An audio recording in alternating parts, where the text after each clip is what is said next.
Did you use urethane primer? Yeah. Yeah. How'd you like Yeah, that? I hate the smell of it. I hate the smell of it. Do you like lacquer primer smell? Yeah. Okay. But I don't like the smell of epoxy. Oh, I don't like epoxy either. And that urethane primer's almost as bad as epoxy. It is, yeah, I agree with you. It's got that same kind of chemical smell about it. What you think about the build? Oh, good. Awesome, isn't it? Yes, and you have to sand quite a bit off to get it to get down past the 40 or 60 grit scratches. You understand why I'm using it as a helper to straighten things out, eh? Oh yeah, because, well, my biggest problem is, say you're sanding body fill and you get it up to 60 grit. Yeah. 3 swipes and your nerve endings are gone. And it's perfectly smooth. Yeah. You can't tell. Yeah. Until you get it up to 220, and then it's in and out, in and out. And as you get finer and finer, that's when it gets trickier and trickier. So the primer bridges that gap between the 60 and the 220 and gives you room to move. Yes. Otherwise, if you sand your body fill up to 220, you're going to have metal and paint and metal spots highlight high, and then you have all your body fill low, and then you're in a crisis. Really? Well, you have to put a whole bunch of primer on. Once you get to 220, you can't use body fill. You got to sand it 80 grit to get body fill to stick, because body fill doesn't like sticking on 220. Yeah. You know. I got it. So, but the primer, which you caught on a long time ago, just put that primer on and block that, and catch a kitten. It's good. It's good. That's like, some wood, eh? As I said, sanding with 60 grit, I had everything perfectly level. But by the time I primed it, several coats, and then blocked it with 220, I wasn't level at all. But I was level by the time I primed it again. Yeah. You know, but as I said, it's deceiving, because you're like this hand, I can't even use my right hand. It can't tell. I'm right-handed, but I cannot feel any ins and outs. Okay, are you guide coating it all? Yeah, a little bit. Okay. Yeah, but I had to use this hand, and as I said, I can check it, then come back tomorrow, and my first sweep will tell me a reading. The second is kind of clouded, and by the time I get to the third, I can't tell. So as I said, that 220 on the... Let's take a look at it. Body or primer works very good. The primer works very good, he says. Yeah. Well, you're in the middle of rebuilding a motorcycle, and this was given to me. It's a 175 Can-Am. Okay. And it's been sitting outdoors a lot longer than people think. But I sprayed penetrating oil down the cylinder, and I got it free. Wow. The other day, it took 4 days, but I put a wrench on it, and I got to move. I moved it 1/16 of an inch to 1/8 of an inch, then 1/8 of an inch back. Then I put the wrench away. I don't want to crank it over. Yeah. I do not want This is a 2-stroke, isn't it? Yeah. Well, it's got a rotary valve. It's this big around, a stainless steel disc that runs in the aluminum on that side for the intake. You got a 10. And if there's any dirt from corrosion, because you know what aluminum's like, right? If there's any dirt around that rotary valve, even though the cylinder was one problem, but see, the rotary valve's the crucial thing. If you crank it over and there's any dirt there, you ruin the block. Yeah, this would be because it runs right in the aluminum block, the 2 halves of the engine block. So I'm taking the side cover off and take the rotary valve out before I crank it over, and take the cylinder off. Good gift. And check the connector rod. Good gift. And here's another thing. When you take the cylinder off, you have 3 choices. One is don't care. Take it off like it's junk. The other one is take it off, lift the cylinder block about anywhere up to 1/16 of an inch, then take feeler gauges or a little piece of cardboard and slide in easy spot and go towards one of the studs and work it out and see if any dirt falls off the stud. Understand? Because you don't want dirt down inside? Right. And there's always dirt and corrosion around the studs, around the cylinder. When you pull it off, that dirt falls down because of gravity right in around the crank and the connecting rod, and that takes out that's a $1,200 rebuild. Then. So would it be sensible to I'm turn not upside? done yet. I'm not done. So Not done yet. as I said, when you lift the cylinder and you look in there with a light and you see any, if you can't see, you take a little piece of paper or feeler gauges and sweep in and wipe out around the stud. And if there's any dirt, the feeler gauge will pick it up. The other way is build a couple brackets down from the ceiling, bolt the engine in to the brackets upside down, and then pull the cylinder off, and all the dirt falls down, gravity, and no chance of dirt falling up around. Well, that was my idea. Yeah. Turn it upside down. Like especially those 900 Z1s. Okay. Always corrosion on the studs, and there's studs that you can't get at. There's 4 cylinders, so there's at least two in between each one, and they're down inside, and when you pull that cylinder off, the corrosion all falls down in around the crank, and that's the end of the crank when you have dirt. Well, don't mess it up, right? Because they're roller bearings on the connecting rods. Oh, look at this bad boy. Anyway, I had troubles right here with this just a little bit straight, so I mixed up a little bit of yellow spot putty and I squared it off and got it back primed. And I had to buy a can of One step. urethane. You cannot put body fill over top of that. If you want to go back in and do more, you can't put body fill over top of that. But you can paint it. Yes. With our urethane. Yes. Paint it. But like if you want to fix that now, I'm hoping that you're done because you won't put body fill over top of that. I put 2 little coats of the yellow spot putty on it, which I had a smidgen. This stuff, the urethane primer, you can body fill over top. That's perfect. But that stuff there, you can't. right?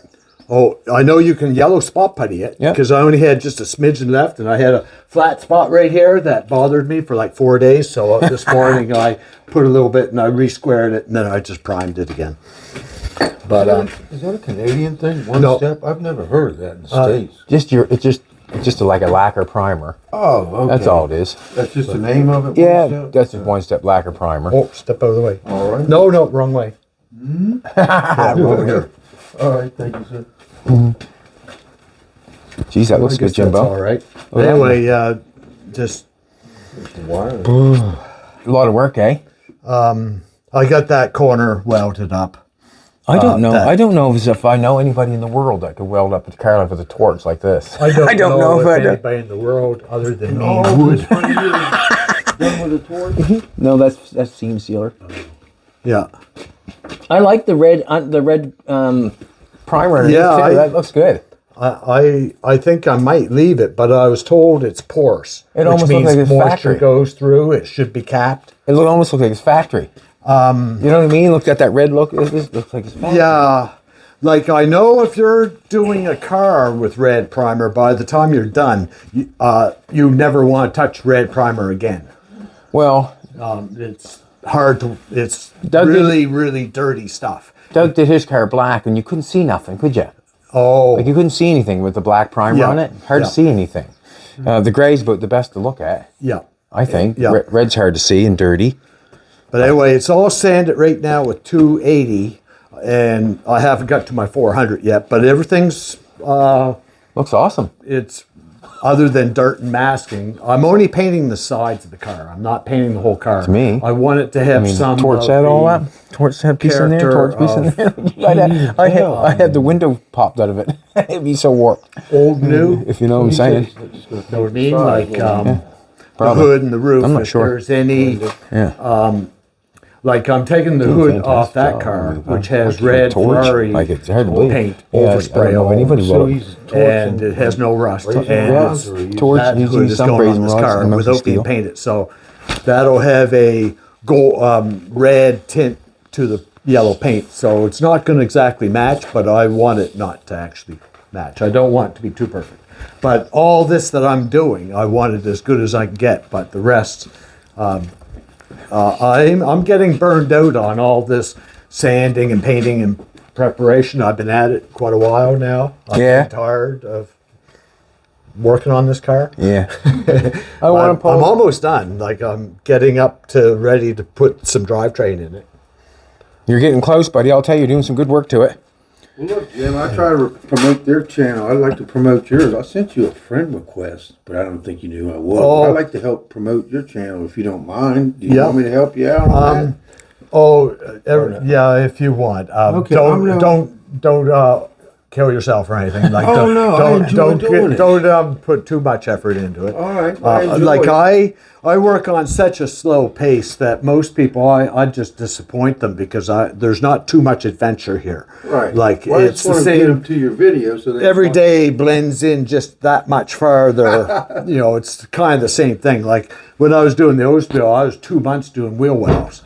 Well, anybody that had very little or short attention span was gone. Right. You know what I mean? You know, not too much adventure here. But Well, I just want to throw you a bone every now and then. I bought my paint. Right. I got my paint. Oh, you didn't go with cheap paint? You're going enamel? You paid Oh for it? no, $200 Naphtha. Oh, yeah. Yellow urethane. Yeah. You're going for it. Yeah. But as I said, I'm only painting, I'm going to tape it off right here. There's your answer. I'm just painting the bottom. Yeah. And when I tape it off, I'll be taping it back here. And I'll be sanding this section with 2500. You're going to blend it, are you? Yeah. 2500 and 400 up to here. And then I'll spray up to here and tape it off up here so I don't have a tape line. And then I'll just buff the... that where I sand at 2500, I can sand the new paint job at 2500 and then buff the two. That way I don't have that ugly tape line. Okay. Because there'll only be one here and of course one here. You got your fender primed? Yep. And I'm painting both fenders off the car. But as I said, this is a pretty dusty, dirty place. I got to rearrange things and I'd like to clean off the bench. Okay, here is how it works when you clean off the bench. Here's how it works.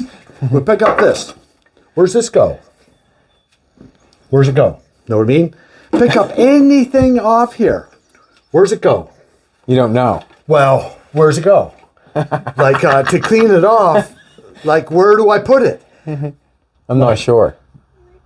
In the house, when I clean up in the house, what I do is I find some boxes, and anything that doesn't belong in the kitchen goes in the box.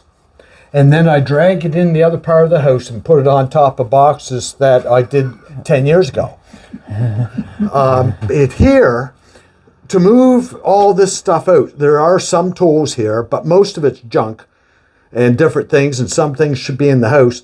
But you have to, it sets off a chain reaction where in order to move this stuff over there, you got to move that stuff over there, and then you have to move that stuff to make room for this stuff. So it's just moving stuff. You're moving stuff all day long, and you haven't even touched any of this yet. You're still making room for it. Like it. I'd say you need one thing. I can see most of. You need a paint cabinet. All them things can go in the cabinet. Get a cabinet going. Your paints and get all that stuff in the cabinet. Like, if you had a cabinet for it, I suppose. I know what you're saying. Yeah, but when it's in your hands, you got no place to put it. So that's the problem. So that's why it doesn't get done. There you go. Be too much trouble to see the Ferrari. No. Oh wow, yeah. I'd love to see that. Yeah. In person. Oh, yep.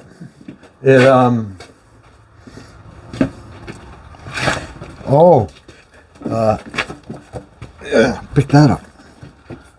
And look how much is in it. That's some heavy. When that was full, that weighed about 50 pounds.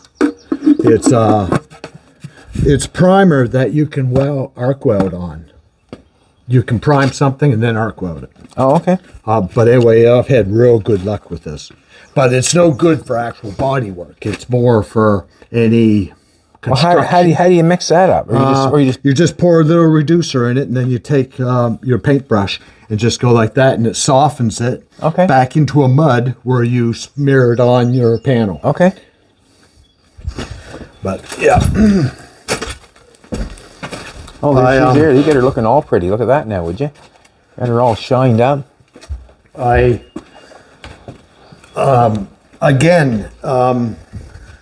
Don't ever paint latex paint on a cement floor. Don't do that? Never. Never paint cement with latex paint. Why? Condensation, mold, and humidity problem. I have to run the dehumidifier every day to keep things dry. Because latex? What? The latex paint caps the cement, which is cold, the room's warm, and you got water puddles and mildew and I can sort of smell a little bit. Like a little bit of... stale smell. A stale smell, can you? Yeah. You think it's from that? Yes. Yes, I never had a problem in here of sweating until I painted the floor. And anyway... That's what I want to do. I want to paint the floor at the shop. Every day, I empty this every day. It's full. Yeah, every day. I could do it twice a day. I only do it once a day. But it's... Jimbo, you got a walking path in there now, buddy?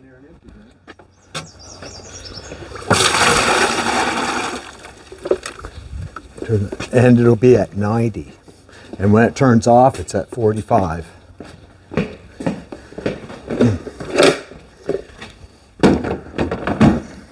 Something, man. How so his latex paint. Yeah. Oh, it's at 80. I usually don't turn it on till like dinner time, and then it's up to 90. But yeah, latex paint makes everything sweat because it caps the cement, and the cement has to breathe. Like if we had, like last summer when we had all that humidity, like rain and super hot and muggy, out here the floor was dark. I'm gonna have to do some investigating on that. Everything in the room was dry, but the floor was dark from the humidity. Yeah. In there, I had 3 inches of water, and everything was moldy. And that's when I got the dehumidifier and mopped up the water. And wow! But this car, I plan on ripping it apart and doing. I have to put valve or head gaskets in it. It's got antifreeze leaking in number 1 and 2. It was all along, right from the first time. I'm hoping that the previous owner never overheated it. But I never overheated it. But every time I drove it, I had to bleed air out of it foamed my antifreeze. And every time I drove it, I had to, as soon as I turned it off, I had to bleed both bleeders. And I did that for 4,000 miles, like 50 times I bled the antifreeze. And then I got thinking, this isn't right. I should have all the air out of the antifreeze long before now. So I pulled the spark plugs out and grabbed the blowgun, and number 1 and 2 has antifreeze in the piston. So the oil, I think by bleeding it every time I turned off the car, that eliminated the pressure. So when it was turned off, it wasn't blowing in on the cylinders. Because the time when I checked the pistons, that day I pulled in, the motor was hot, turned it off. I had antifreeze dripping out the overflow, which meant I had air. And I just I turned it off, and I grabbed my spark plug wrench and pulled out all 8 spark plugs and grabbed my blowgun. Because see, usually I bleed off the pressure, but that day I did not bleed off the pressure because I want to see which cylinders were leaking. So I pulled the spark plugs out, and the blowgun told me number 1 and 2 had antifreeze, blew out the spark plug hole. So either the head gasket's gone, or the block's warped, or the head is cracked. So, and I also had to rebuild the clutch. The first one.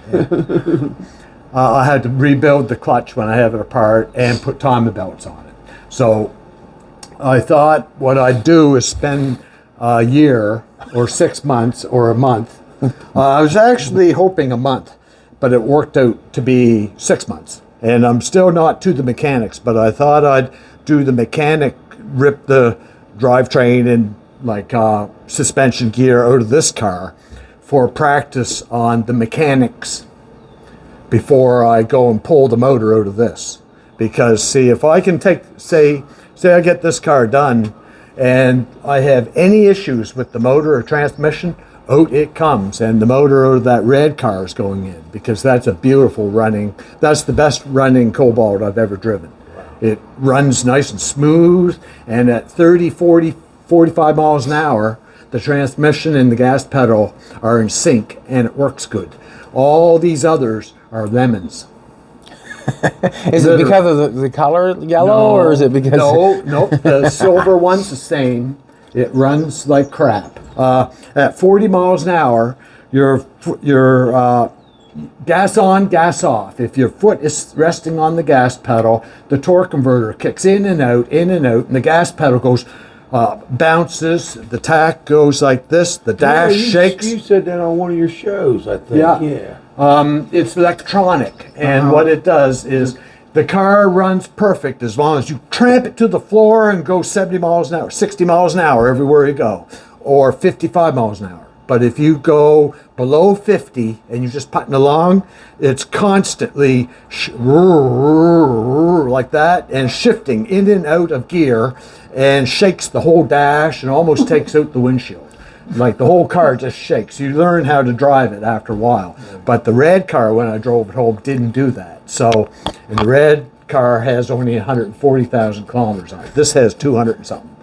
But my car up there, from the day I bought it, brand new off the line, I had that gas pedal problem. Wow. And I drove it 17 years with that problem. So I'm very familiar with the gas pedal, and the torque converter kicks in and out constantly. Our truck just got paid off. All done. Cool. No more payments. All over. So you bought that one new? Yeah. Wow. Yeah. Hey, Jolene. Not the biggest mistake I ever made. Would you want to trade? One of them. But anyway, the mechanics, back to the mechanics. If I, by the time I turn all the nuts and bolts and take things apart and put them all back together and work with hoses and stuff, that I'll be quite familiar with it. So I won't be quite so intimidated about this, because this is a lot more complicated than that. And I'm not really a mechanic. I've never worked in a shop as a mechanic. Right. Like mechanics in a shop, the main tool is an impact wrench. Impact. I always grab it. Speed is the only thing that matters. Right. Well, I've never used successfully an impact wrench in my life. I'm not a mechanic. I use power bars, I use all the wrenches, but not... Same, I use ratchet and wrench. I don't usually go to the... but a mechanic, someone that works in a garage and has a big job ahead of them, and its speed counts, and the boss is standing there and flat rate, they use an impact. All you can hear is an impact going. But myself, I don't use one. So, which mechanic would you want to use? One to use, with speed, or do you want to use the one that's wrenching everything? Toss up? Yeah, well, the person actually, the way these things are built, with rust, the impact is the answer. Yeah. And same as building a house. Who would you want to build your house on, with a hammer or an air nailer? Yeah. Air nailer is twice as fast, and you're not keeping up with it. Yeah. I mean, let's face it. So, but anyway, wrenches for you. One major problem at a time. Not 10. Baby steps. Yeah, well, it says in the directions on those dehumidifiers in red letters, do not use outdoors. That's what it's not for. Do not use outdoors. Yeah, just keep sucking in water. Yeah. Power and water, right? Man, you got her packed up in. You got tires in here. Oh, you got snowmobile here. You got your lawn. Would you buy a new hand push mower? No, it was given to me. Jesus. Yeah, it runs. It just like new. It wouldn't start. Wouldn't start. Same guy with the motorbike? No. Different guy. No, a different guy. Anyway, this was being thrown out, and I got it home and flipped it up, and underneath it was just starting to rust. So I cleaned it up, and I put a coat of that red oxide on it. And then another friend showed up, and he said, "Oh, that'll run." So he went to take the bowl off the bottom of the carburetor, took the bolt out, bolt wouldn't come out, hits the deck. But the bowl dropped and the gas all poured out. Well, can't get the bowl off, but we got the gas drained out, so we put it back on, then primed it. I had new gas in it, and it fired right up. And then it wouldn't turn off. So managed to pinch the gas line, go into the deep grass, and a couple minutes later it stalled. Then we took the cover off, and this thing, it's a brake, and it's also a electrical turn off for the motor. Yeah. So we found the electrical turn off switch, and it was all corroded. So we just sanded it, and now it starts and stops. Oh. And it's just like new. It won't get wore out here. Know what I mean? I don't mow my lawn that often. But, yeah. That bike run, you tied to the back of that. But my new stickers came in. They're in the house. If they were, I should have brought them. I do know where there's some Can-Am stuff sitting and lying. Gas tanks and fenders and all kinds of stuff, don't we, baby? Bubbies. Bubby may have a chassis out there. Well, I need all I can get. Well, he's got a bunch of it there, and he told me to take it. Remember, he told me to take it? Or I think he did. Like, just pick it up off the ground. I mean, I'm not sure, but he takes something for it. I know of a couple people that have Can-Am stuff, and you can't get he had a bunch. You can't get one piece from them. They're hoarding them. Yeah. Well, Bubby had a bunch of them, I guess. Nothing. Can get nothing from them. So, yes, definitely. Because this thing needs some parts. All right, I'll make sure I'll try to figure that out before too long. And I wished it was a TNT 250. Do I want to call him? Ken. But Oh, Bubby. But I got the guy that I sold my 250 to 10 or 12 years ago. You can't buy anything from him. Okay. He won't sell anything. Jim, I'm gonna look at your Oldsmobile. Oh yeah, make yourself at home.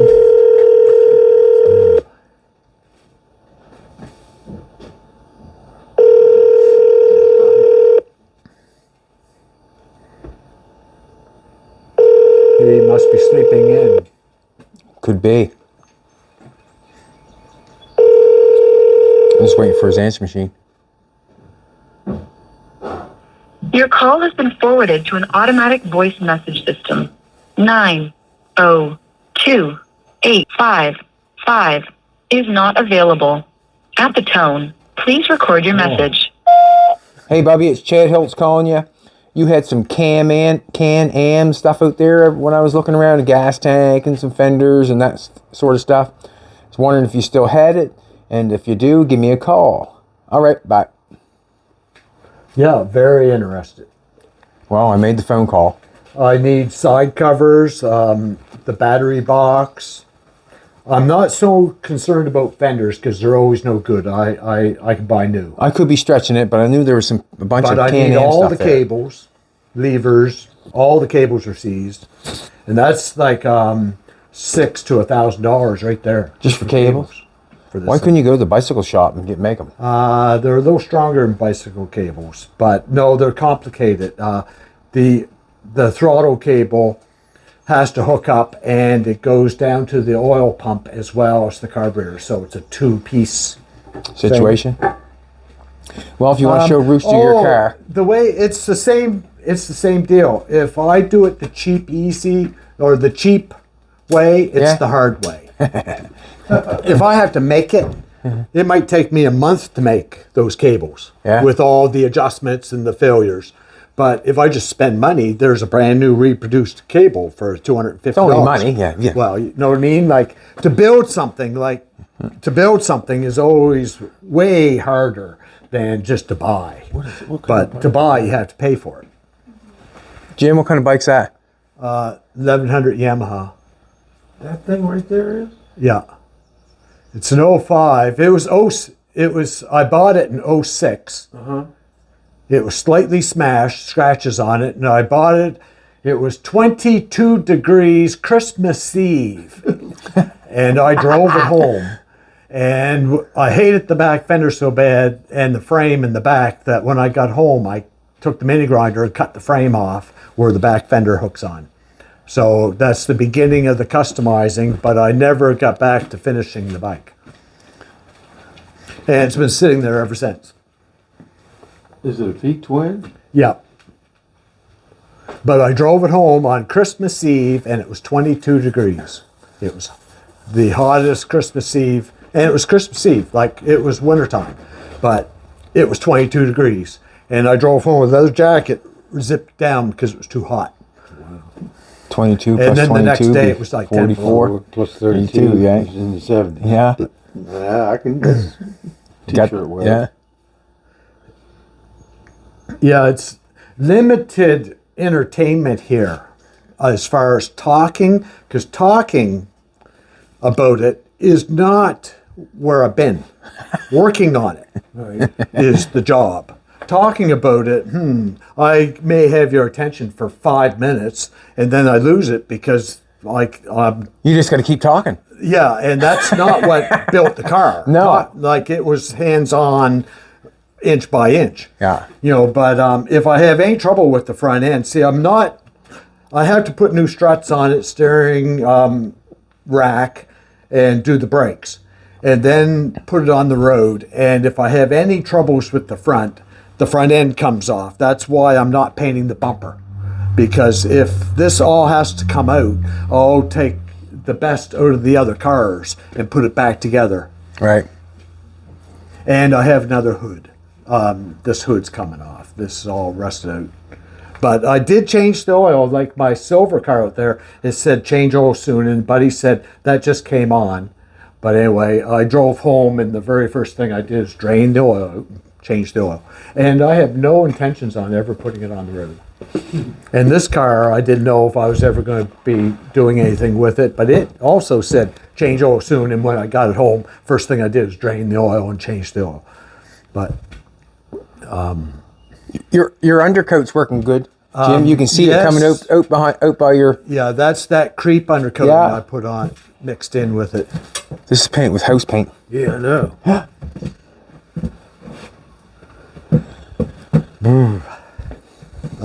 Oh, Jim did a pile of work to that bad boy. Yeah, this is the fender. This was in really, really good shape here, so I cleaned it up and primed it. But the bottom was rotted off it, so I cut the bottom off the other fender, welded it on, and primed it real good. Anyway, and it fits absolutely perfect. Let me see where you weld that on. I welded on the outside. I welded it Okay. here, but I'm just showing the inside seam. Oh wow! But anyway, You would not know. I'll be painting both fenders off the car. That way I can get them all in around, and I have to paint. Oh, also yesterday Oh. the the door pin was wore out. The top hinge on the passenger side is the bottom hinge on the driver's side. Oh, okay. So on the red car out there, I took the top hinge off the front door on the passenger side and took mine off here and put this on, because the top hinge doesn't wear, just the bottom, plus Yeah. the passenger side's good. Like it's only the driver's side. Did The that door fix was it? wore out. Yes, exact same hinge. Driver's side on the top is the passenger. No, passenger side on the top is the driver's side on the bottom. Okay, it'd be the same. And as I opposite. said, I'm not fixing that car, so I took the top hinge off and put it on the bottom, and now my door is nice and tight. No, it looks fantastic for welding it up with torch, Jimbo. But I find it hard to believe, but I wouldn't be able to do it. Not even close. I wouldn't know how to do it with torch. I'd have a mess. I could cut it up with a torch, yeah, but I don't think I know I couldn't weld it well. the heat has to be on the rod Yeah. constantly, and the more rod you can drip down, the better. Yeah. So, you know what I mean? Like That's information. Yeah. Experience would be me doing The it. more like the torch, the torch on the rod, then the flame, of course, flies out and it hits the metal. Already, you got 2 holes. Soon as you heat the rod, by the time the rod is hot, the metal underneath you is gone. So you have to kind of work the torch so that The drip of the rod, you go in with the torch, the drip of the rod goes immediately down on the metal, which just got hot. You get the torch back out, it flows out, then you go back in again, heat the rod, the heat separates by the rod, heats up the metal enough. As soon as you get that rod hot, it drips down on that metal that's already ready to evaporate, and it just flows out, and you just keep back and forth that procedure. It's like going up a set of steps, one step at a time. So it's one blob at a time. Now, if you just try to run a bead, you have to be real careful because, as I said, the small rod works best, like the half-size rods. Yeah, I know what you're talking about. I'll bring one out. But the problem is the metal's so thin and the rod's so thin that your tip will make a hole, and then the little rod is no good. Doesn't fill it. The little rod will not fill a hole. Yeah. It'll only make the bead, and it's so Jesus tricky. And most of my positions are upside down and all kinds of weird angles. So I found it easier just to balance that bigger, the clothes hanger size. Right behind Jolene. But here's the... I know which one you're talking about. Yeah, extra small. I get those ones with the MIG welder. I throw them away because they're so small. If you want to do a real delicate, careful weld in a delicate, bad spot, like where you don't want any heat, and you immediately are going to soak it down with the air or water, the small rod with the small tip will do a extra small bead and does it beautifully. But the problem is most of my welds, I'm dealing with half thickness metal with surface rust. Well, these rods are no good if you have rust. Right. If you're welding on any kind of rust, the small rod doesn't have enough metal in it to melt out the rust. So this is only good for delicate welds. But the clothes hangers or the bigger rods, you just drowned it in. But the problem was, as soon as you get the rod hot, the metal is gone. So it's a balance act of dripping that rod in before the metal disappears. But it's kind of actually, I think, very similar to MIG welding without spot welding. If you MIG weld and try not to spot weld it, like make a bead, I think that's similar to my welding. Okay. And it's trickier. Like you said, you make a little spot weld. Then you make another spot weld. Then you make that spot weld on top, right beside that one, like overlap them. Mm-hmm. So you found the easy way to actually weld, because running a bead is a little trickier. Imagine, heats things up more. Yeah, well, when you do the torch, you have to run a bead. Right. The spot weld doesn't work well. Right. Remember the ramps you're talking about that we were at the auction? You want me to buy them ramps, car ramps? Jim's got some made out of wood. See, it runs up there. You've got a little place for you to be able to sit down. I got a metal set over there if you need them. No, I'm just saying, I just noticed them actually, instead of wooden ramps. The only problem when I built these... You made those? Yeah. I should have, right here, this front board, put a big piece? had kind of like a metal angle iron sticking up here. You still can? Like back, like here. Yeah. To stop the front wheel. And it should have been up high enough, like this high, so that, well, actually you have a problem if you have it sticking up too high. If you want to put the ramp under the car and back up on, so you have the ramps not underneath the car, if you're working that way, then it won't fit underneath the car if you have too much of safety sticking up there. But it's nice to have some kind of safety to stop the car from driving too far ahead and dropping down on the ramps, because then you have to jack it up and pull them out. You ever do that? Yeah. So if you have a safety that touches the tire, well, if the tire does touch it, it will just push the whole ramp ahead instead of going up and over. But what do you think of the weather we've been having? It's absolutely gorgeous. You go outside. I got a couple trees here that I dump 5 gallons of water on every day. Yep. No, I'm not going to put anybody to work. Oh, come on. I can't organize it. You can't organize the work, No. eh? And this thing, it had 21 hours on it when I bought it. It's got 54 on it now. And I don't have the habit of checking the oil every time I drive on a brand new machine. Like 20 hours on it. A couple years old, 20 hours. So I mowed several times. I checked the oil and it was at the bottom of the dipstick. It took 3 cups to bring it up to full. Then I look on Marketplace and someone has a 2017 70 hours blown crank. Another one had 20 hours. The cam was gone and it wouldn't start. Another one guy had, it's a 2015, this is a 17, 2017 or 16 I think the guy had 100 hours on it, burns oil. And this thing, every time I drive it, I have to put half a cup of oil in it. If I mow all my lawn, it goes from full down to the add oil mark. In one drive, it loses that much oil. And it's not leaking. It's not leaking oil anywhere. But it evaporates oil. So, It's all full of water. what The oil comes to the top. what's going on? Why is this thing losing its oil?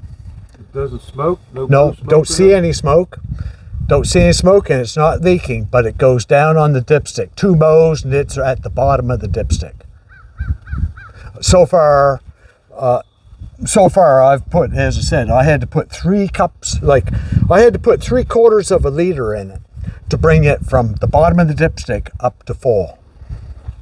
And I should not, I had a 1989 John Deere before this that I mowed for 20 years, and I checked the oil every year and it was still gold. It had a filter on it. The oil was still gold, so I never changed it. And I drove it. I mowed the lawn for 20 years, and last year I traded it to a buddy for this one. And every year I'd have to put maybe half a cup in it just to top it up. This thing's already burned more oil in last year's mowing than that old John Deere I had for 20 years did. And the buddy that has it mows way more than I do. He said, "Oh, the oil's still gold, and I haven't put any in it. It's still right up on the mark." But that John Deere has a Kohler motor in it. This has a John Deere motor. But I have an idea that these engines might not be as good as people think. Because this thing should not be going down on oil. I just seen his mouth Did you? by the door. Little black one. Yeah, there's Black? there's that's a everyday thing. Where's the kitty at? Oh, yeah. Yeah. Anyway, Here a while ago. seems to be hard on oil. I don't know what that is, Jim. Yeah, I haven't got a clue either. I mean, You think it would foul up the plugs all the time, like you would have no... No, it runs good, but hard on oil. I don't know what the dipstick says right now. It's on a little bit of an angle. 2017. Yeah, 55 hours on it. I'm gonna Google it. See if anybody's ever had any problems with burning oil.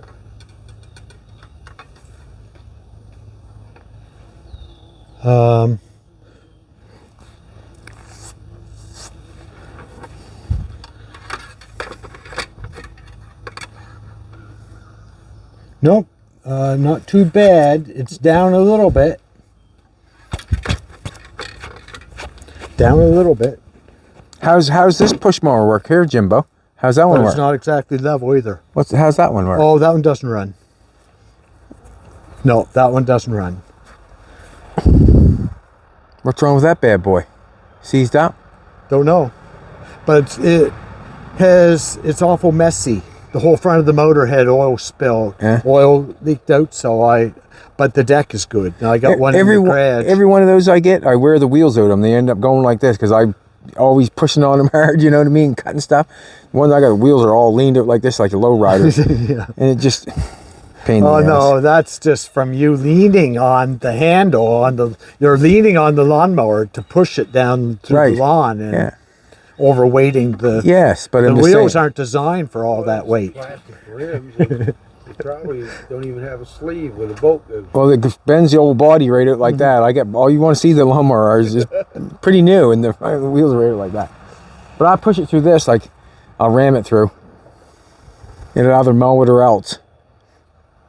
Jolene's got the lawnmower on all done now. She mows the lawn. She does a good job of that. I do the whipper snipping. Yeah, it's awful dry. You don't want to mow the lawn right now. You might kill your flowers. Well, no, if you mow your lawn too much when it's dry, it turns brown. What's your wood cost you? Lots. $250, $275? No. $325. A cord? Yeah. Holy. That was $660 For two cords. Wow. And it's like brand new wood. Yeah, you can tell. Yeah, I like older stuff, but a couple people I put in an order to get a couple cords of sitting for a year wood, and sure, they never showed up. And this guy, I put in my order, and he showed up the next day. So the guy that has newly cut wood delivers because he can't keep up with the orders. Like, he cuts and splits and delivers. The other people sit on their wood, and you put in your wood, or you put in your order, and the wood is still in their yard. It's not here. The reason why it's sitting there is because they're doing other things. They're not messing with the wood, and they're not delivering it. Like, this wood, if this guy that I got this wood from, just a sec. If this guy I got the wood from did what the other guys did, this wood would be all gray by the time I got it in 2 years' time. You say $325 a cord? That was $660 for two cords. $230. Yeah. No, $330. Wow. We've never paid that much, have we? Have you bought any wood this year? Not this year. It goes up $30 a year. Didn't realize that, but yeah. When you order your wood this year, you'll find it's not last year's price. yeah, probably is. Yeah. That makes common sense, Jimbo. The same as that urethane paint. When I bought the Ferrari paint, it was cheaper than this today because that was 3-4 years ago. Right. You know. How many quarts did you buy? 1 liter. That'll do it. I'm only doing both sides. That'll do it. Doug's car took 2 liters. Yeah, the whole car. Yep. Inside the doors. Nope, just the whole thing. I put it on heavy. Well, but he had 2 quarts and it did the job. Everything. Hood, doors. I have to paint inside the doors. Are you doing the hood? You got to paint a hood? No. Okay, no. that's a big difference. And big no surface. bumpers, just the fender, doors, and quarter panel. You got lots. You've got lots. And it's well, I kind of have to go 3 coats on everything because like if I paint inside the doors 2 coats, then I do outside that last coat, the fog going in is going to kill that second coat. So I pretty well have to go 3 coats on everything, or else I'm going to have. Is there a point where you you don't care? I don't know.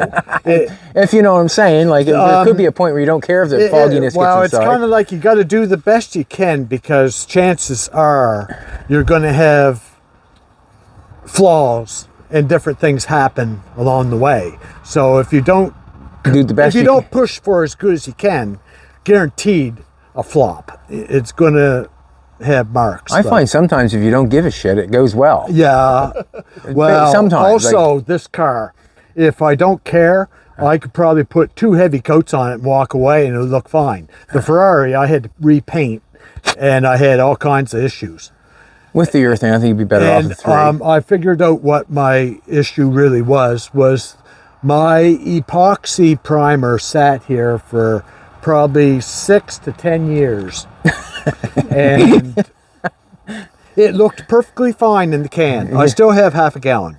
I used 1 liter out of it, or just one fill up out of it on a Model T I did for a buddy.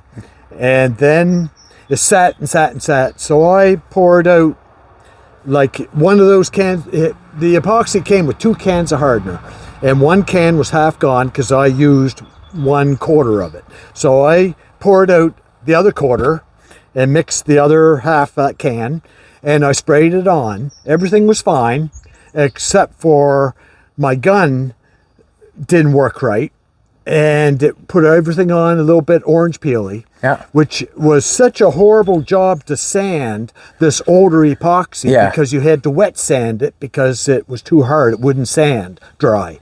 So I had the car all masked up, and I didn't want to wet sand and ruin all my 2 days worth of masking, because I hate masking. So anyway, all the paper and everything, I painted my red paint on, and then we all have heard these stories before, so I don't want to go there again.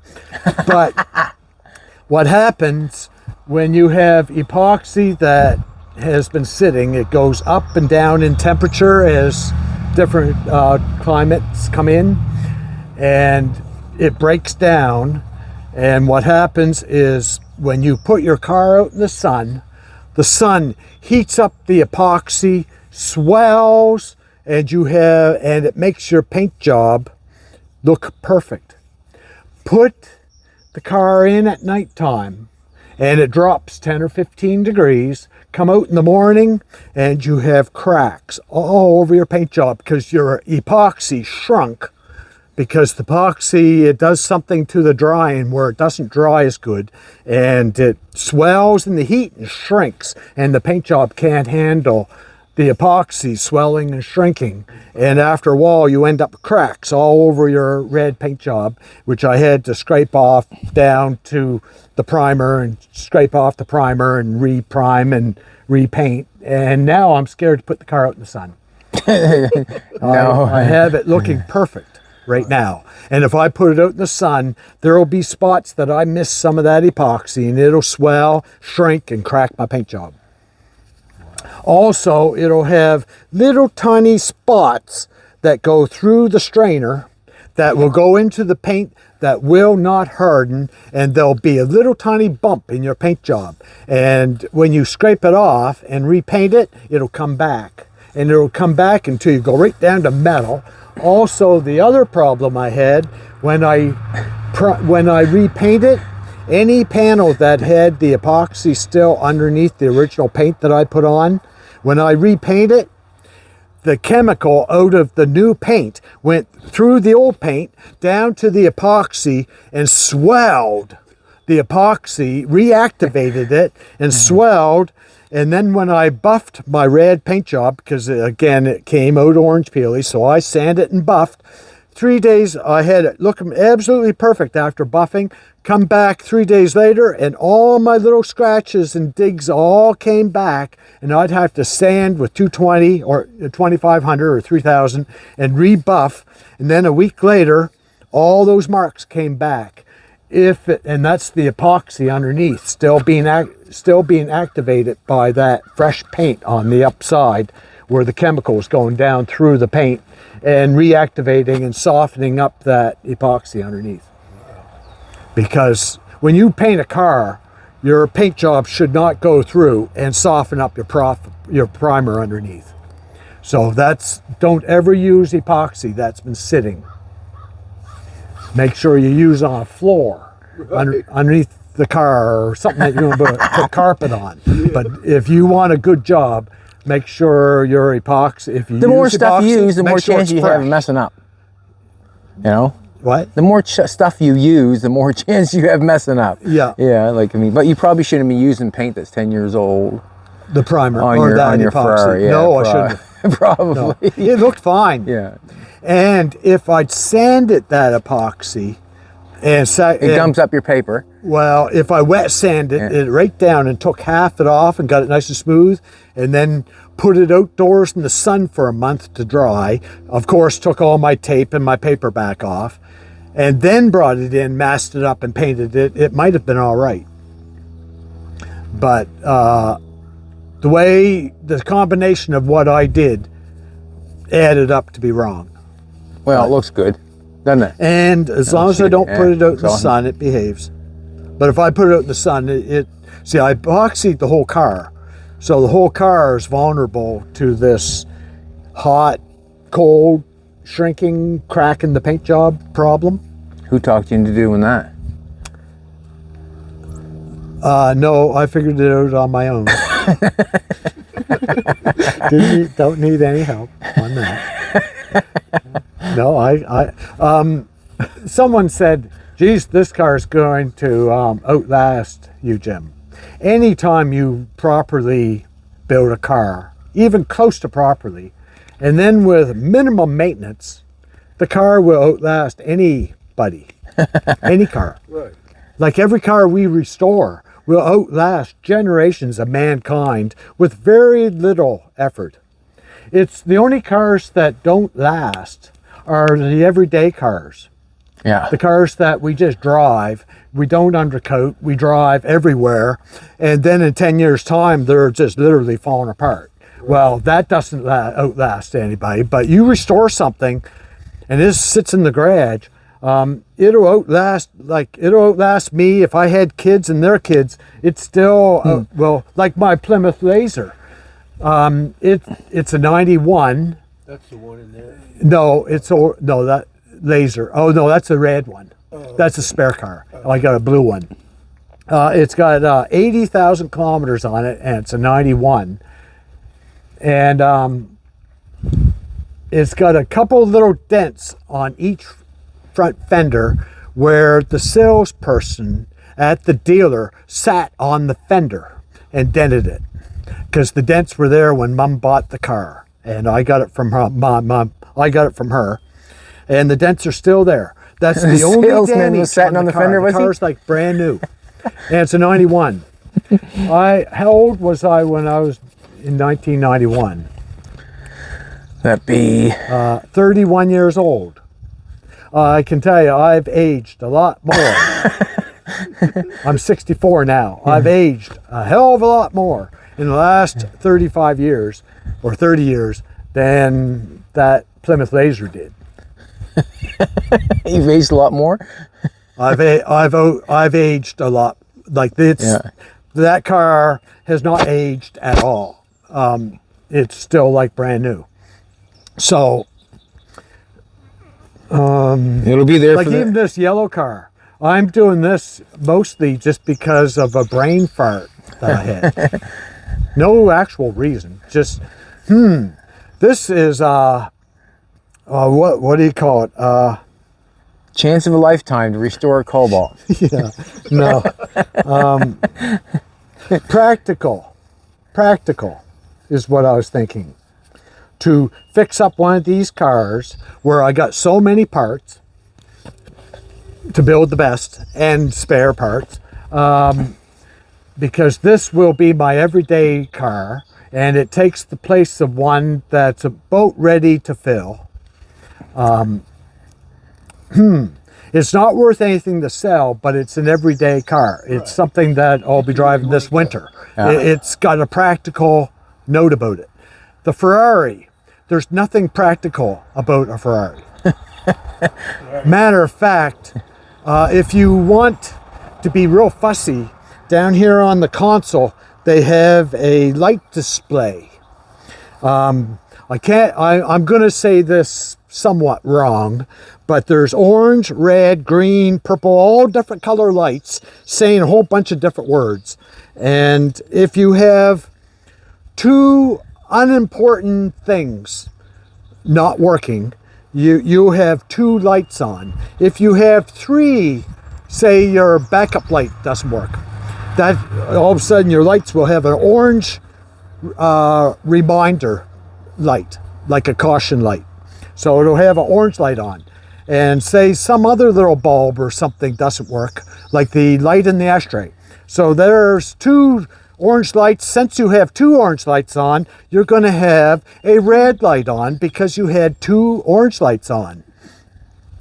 Now, if you can master the wiring and all the little things in the car, so every bulb, everything works, including the fog light switch, the dimmer switch, everything has to work absolutely perfect, then all systems go. You have a green light down here. Well, according to what I've understood, almost none of these Mondials have that green light ever on, because there's always something that doesn't work. So one of those orange lights on, and if 2 things don't work, then you have 2 orange lights on plus a red light. So you're gonna have to get no yourself chance some of that green light tape. ever coming on. Huh? But if you want to spend the time to go through all the nitpicky electronics of the car to get all those bugs out, it's like my yellow car. All these Cobalts have the engine warning light is on in the dash. And quite often it's the gas related lines in the vacuum, like the vent gas lines going to the charcoal thing. If there's a pinhole in the return gas line, which is fumes, if there's a pinhole, the electronics will pick that up, and you have the engine light is on in the dash. If your gas cap doesn't ground quite good enough, engine light is on in the dash. Well, every one of these cars has the engine light on the dash on because of the gas lines or something else forever. You know, Ever and ever and now, ever. there are people that could probably narrow down the net. Like maybe this car, when I put all new gas lines on it and hook everything up, maybe when I start it up, that engine light won't be on. And if it does, grab some black tape. Yeah. Don't they have like an evac system that goes to the? There's a lot of wires, a lot of hoses. Yeah, hoses. And if Yeah. you don't them hoses, that light's gonna come Yeah, on. yeah. Yep. Even the overflow from the gas cap goes down to that box and the tank and electronics. So even if that has a air hole in it, it messes it up. You know, but Life is good. yeah. Huh? Life is good. Got a good weather. Well, I am interested in putting this Can-Am together, not to drive. Just to put it together. It's sort of like building this car. I had this idea of welding it up and making it good and solid, and taking all these parts and enjoying putting it together, plus getting over the phobia of plastic clips. I don't like plastic clips and plastic inner fenders and everything, and the plastic electrical connections. To get over that phobia, I decided to tackle this car. Hold on one sec, I'll show you.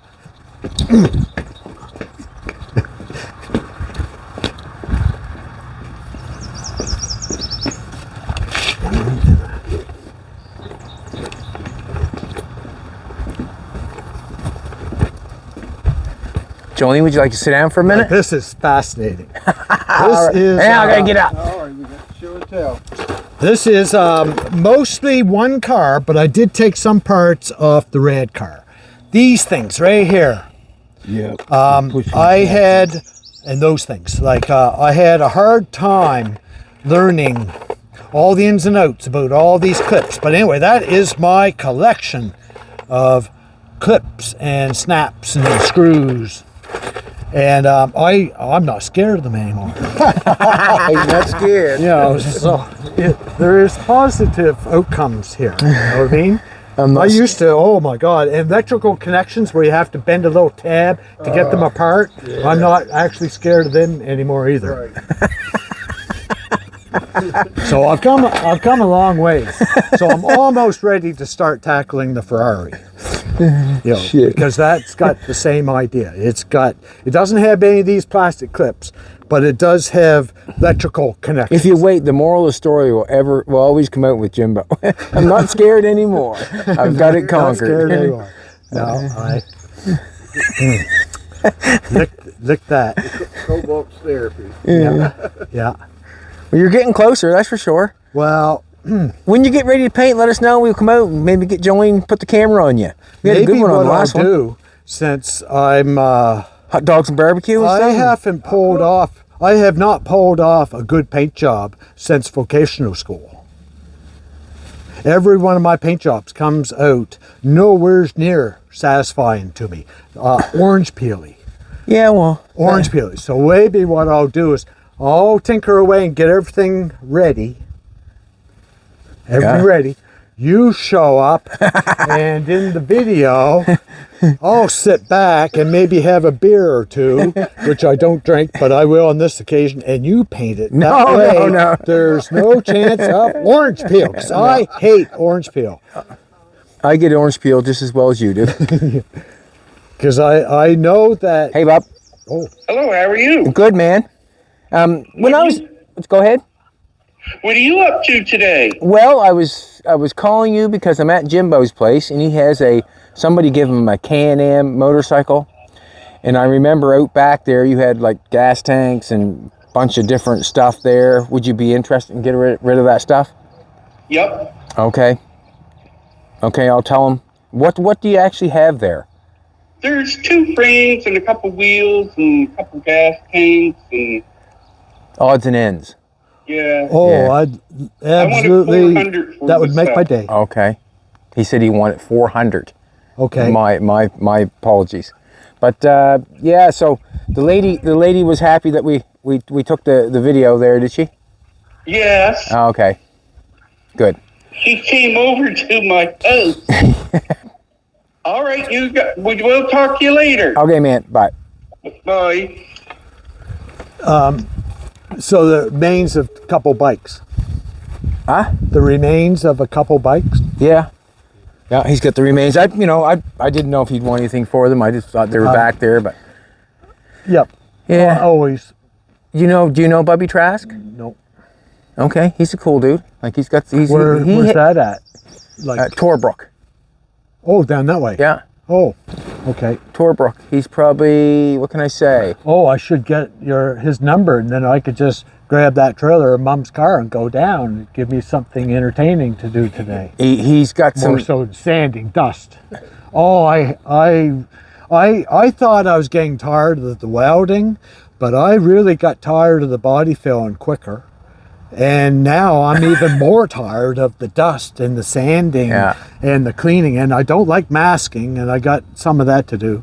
But anyway, if it wasn't for the fact that the car has no wheels on it, no drivetrain, and no steering, I'd drag it down to your house and let you kind of paint it and mask it up and clean it. You're more than welcome to use the shop if you like. Well, the problem is the car's trapped here. I can't even get the hose bill out. I got to finish. If you got 4-wheelers, you got a trailer. Yeah.